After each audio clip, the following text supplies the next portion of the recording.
আমি মরে গেলে তুমি কি আরেকটা বিয়ে করবা? না না, কি বলো, আমি আর বিয়ে করব না। ও আচ্ছা, ফুলে ফুলে ঘুরে মধু খেয়ে বেড়াবা তাই না? আচ্ছা, আমি বিয়ে করে নেব। সে তো করবেই, আমার মরার অপেক্ষা করে তো তুমি আসো। না না গো, আমি তোমাকে কিছুতেই মরতে দেব না। হ্যাঁ আমি জানি তো, আমি বিছানায় অসুস্থ হয়ে পড়ে থাকবা আর তুমি বাইরে মেয়ে নিয়ে ফুর্তি করে বেড়াবা।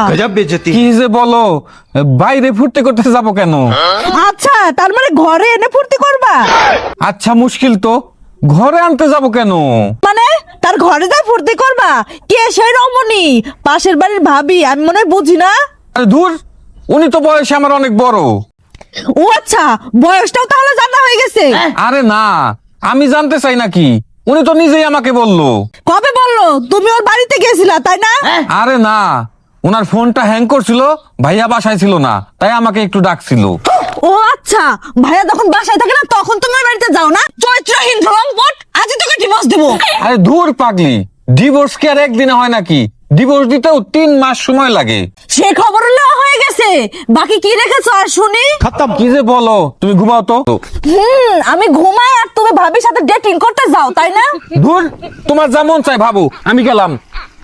আমার আর এই অশান্তি ভাল লাগে না। रुको जरा। সে তো যাবাই, তোমরা তো আগে থেকে টাইম ফিক্সড করে রাখছো, তা যাবা না? যাও, আমি বুঝি না মনে হয়।